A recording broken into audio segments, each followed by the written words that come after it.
내 잔이 넘치지 않는 이유라는 제목으로 함께 말씀을 나누고자 합니다.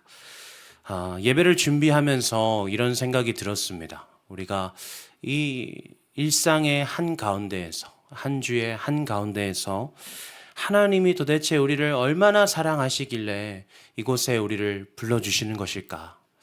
예배 가운데 참 나의 나된 것은 하나도 유익한 것이 없고 온통 자격 없음과 무익한 뿐인데 하나님은 어찌 오늘도 나를 예배하게 하시는가?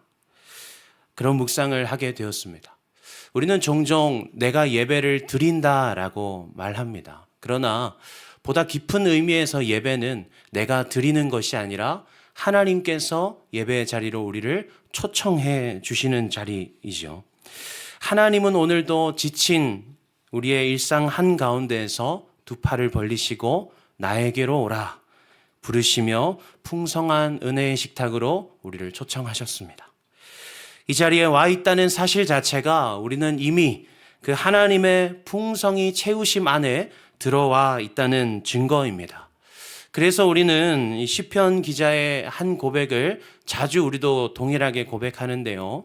우리 제목과 연관이 되어 있듯이 내 잔이 넘치나이다 라는 그 다윗의 고백을 우리도 함께 고백합니다. 하나님의 은혜를 묵상할 때마다 주님, 내 삶 가운데 정말 내 잔이 넘칩니다. 내 잔이 넘칩니다.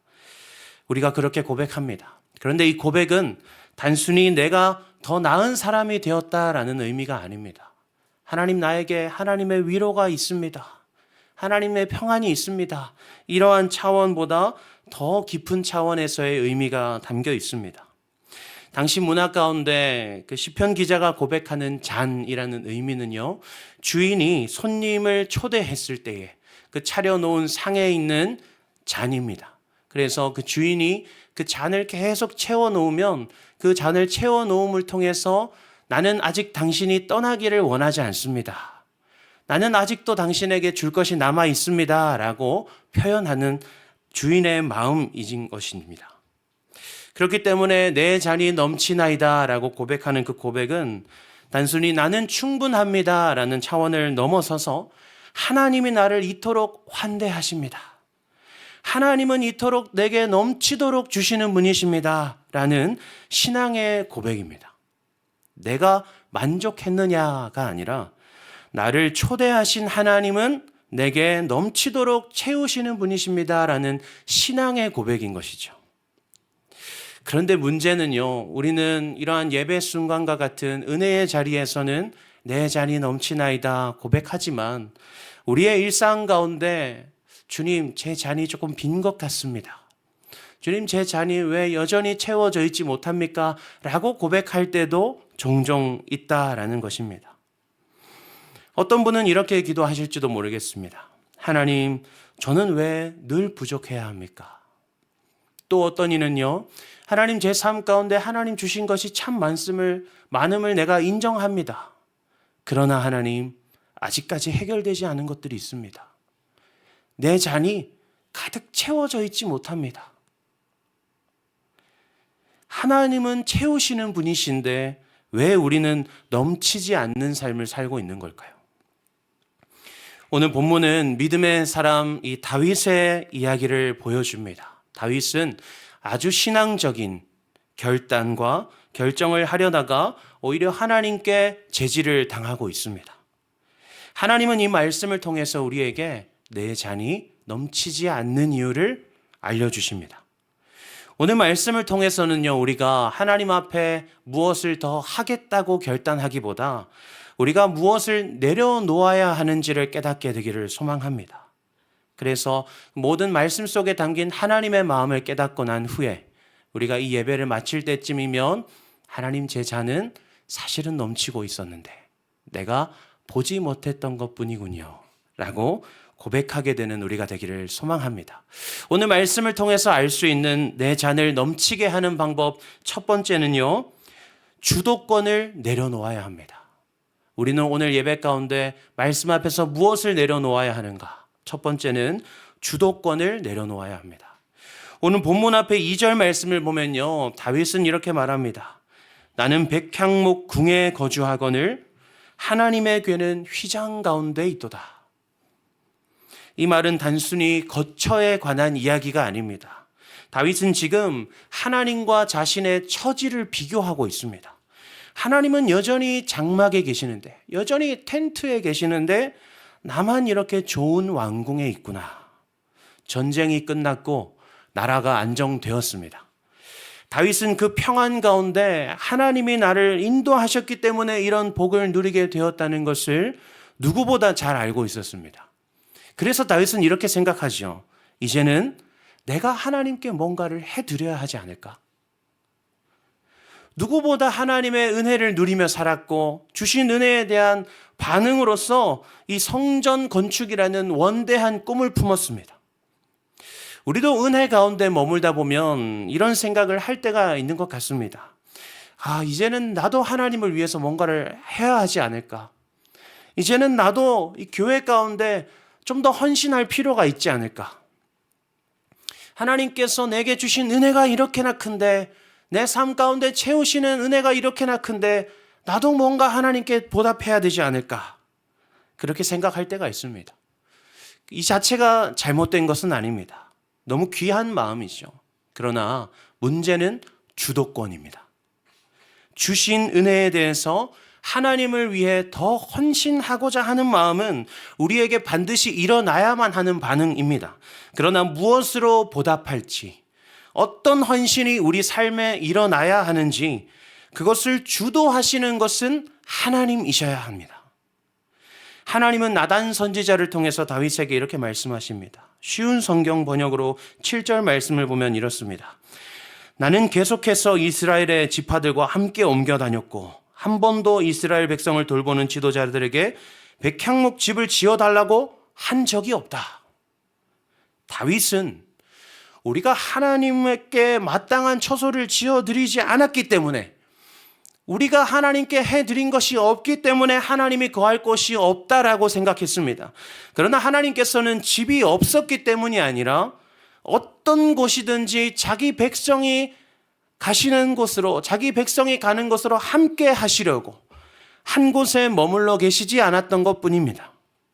하나님께 집을 지어드리겠다고 말하는 다윗에게 하나님이 이렇게 대답하시는 거죠.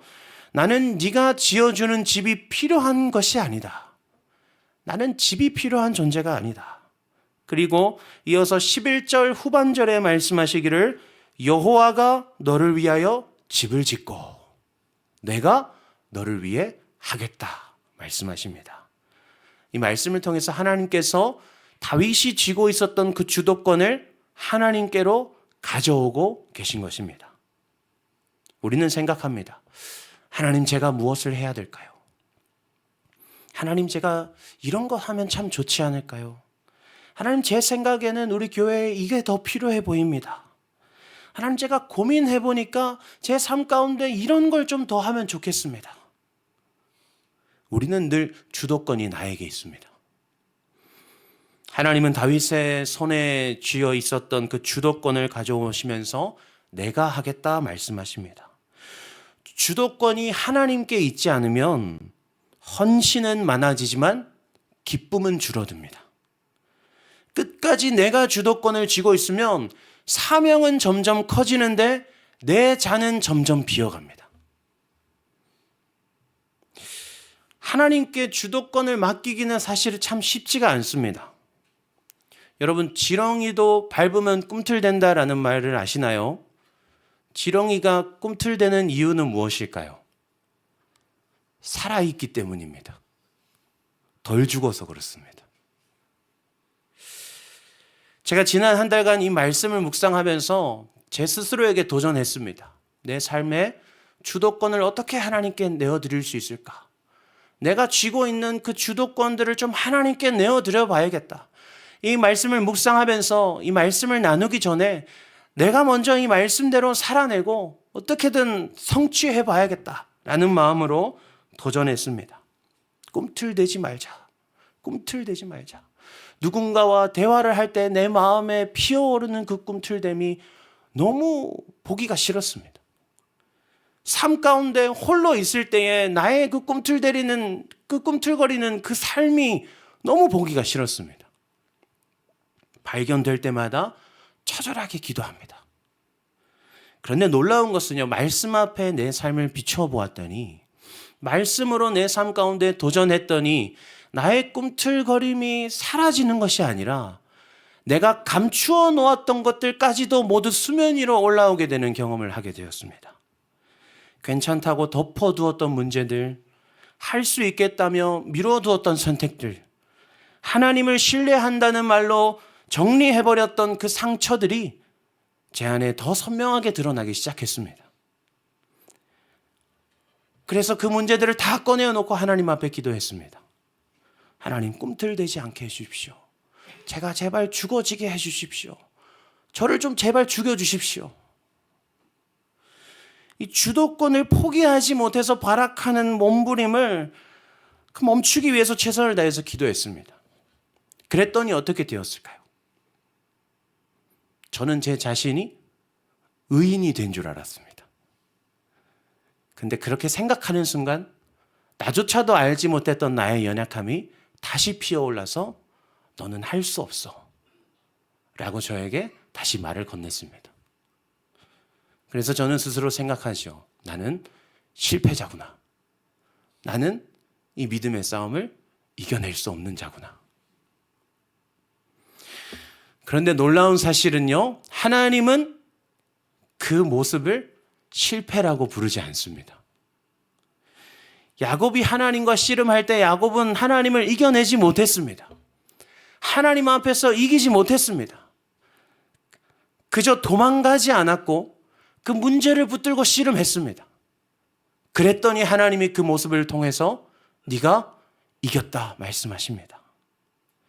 이것이 하나님의 기준인 줄로 믿습니다. 사랑하는 여러분,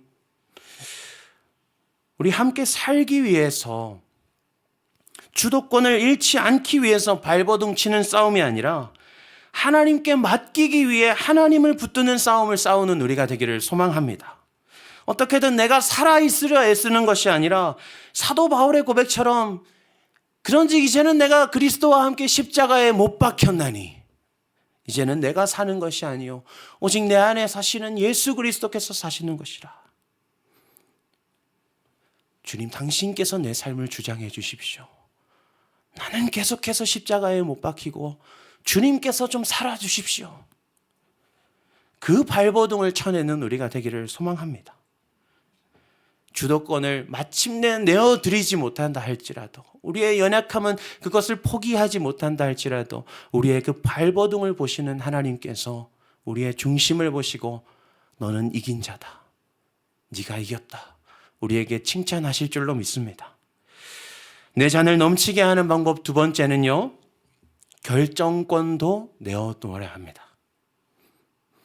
주도권뿐만이 아니라 결정권까지도 우리는 내려놓아야 합니다.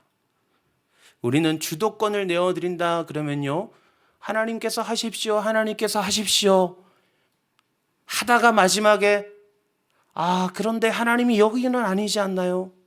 하나님 지금은 아니지 않나요? 최종적인 결정은 여전히 내가 가지고 있으려 합니다. 역대상 22장을 보면요, 하나님께서 다윗에게 성전 건축을 허락하지 않으셨던 이유가 나오는데요. 여호와의 말씀이 내게 임하여 이르시되 너는 피를 심히 많이 흘렸고 크게 전쟁하였느니라. 네가 내 앞에서 땅에 피를 많이 흘렸은즉 내 이름을 위하여 성전을 건축하지 못하리라. 이렇게 말씀하십니다. 성전은 안식의 집입니다. 그리고 평화의 상징이죠. 그러나 다윗은 전쟁의 사람이었습니다.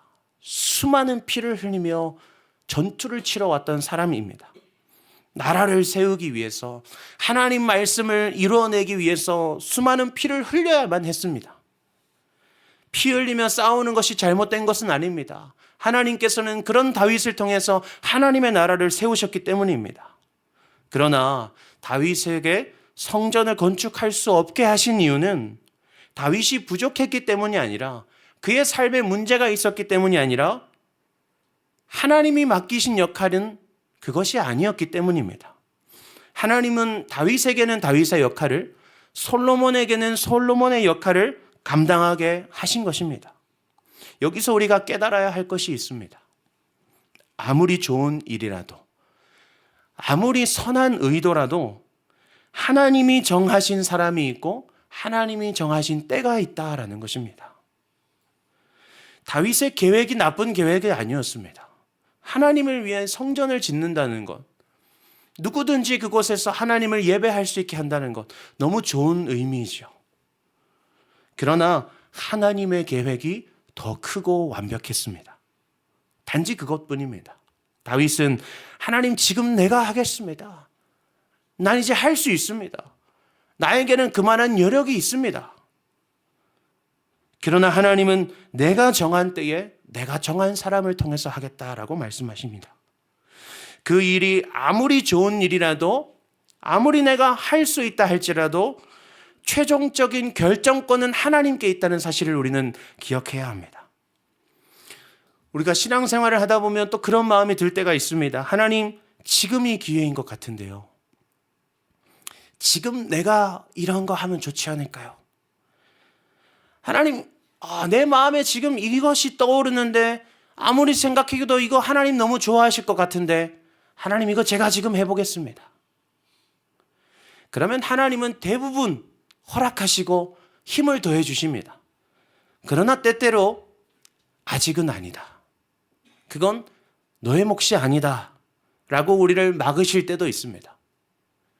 우리는 하나님 앞에서 기쁨을 가지고 열심을 내다가 하나님이 탁 막으시면 그 순간 우리의 마음이 불편해지기 시작합니다.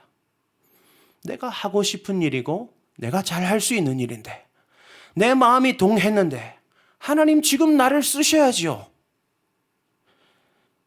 나조차고 하는 일도 아니고 하나님, 내가 하나님 위해서 헌신하겠다니까요. 그러나 이 막힘은 거절이 아니라 하나님의 조절하심이다라는 것을 우리가 기억해야 합니다. 나의 계획이 실패한 것이 아니라 그보다 더 크신 하나님의 계획이 있으시다는 것을 우리는 볼 수 있어야 합니다.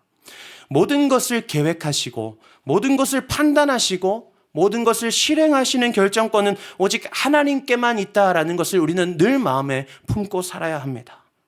사랑하는 여러분, 하나님이 다윗의 잔을 채우시는 분이시라면 우리의 잔도 능히 채우시는 분이심을 믿으시기를 바랍니다.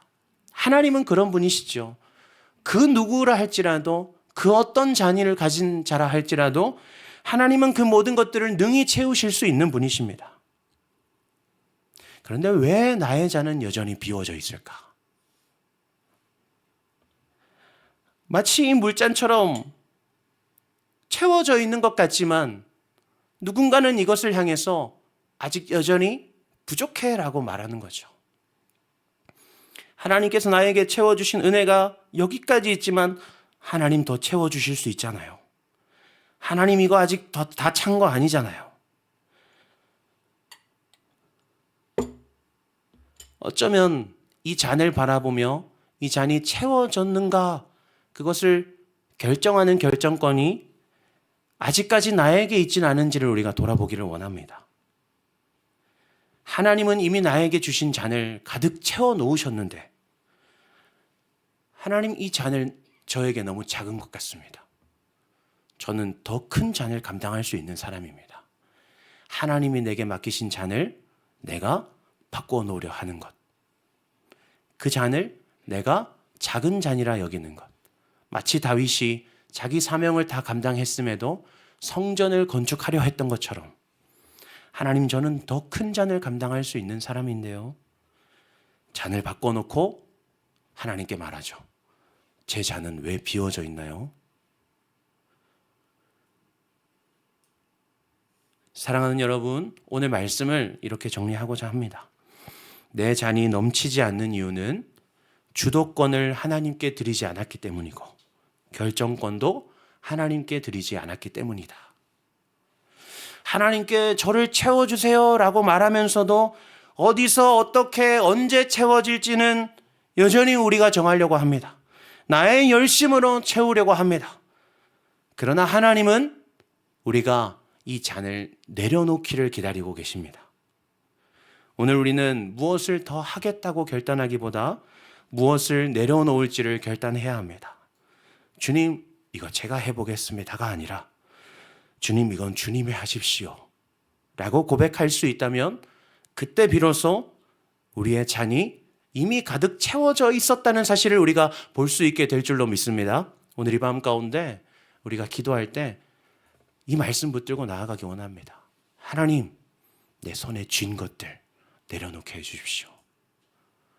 내가 할 수 없는 것들 붙들지 않게 하시고, 내가 결정할 수 없는 것들 넘보지 않게 하시고, 겸손하게 주님보다 앞서지 않으며 하나님께서 행하시는 것을 바라보며 나아가는 자 될 수 있도록 인도해 주십시오. 그런 마음 가지고 나아가는 우리 되기를 소망합니다. 우리 함께 믿음의 고백하시겠습니다. 우리 함께 고백하시겠습니다. 내 삶의 주도권과 결정권을 하나님께 맡기며 내 잔을 채우실 분이 하나님이심을 믿습니다. 아멘.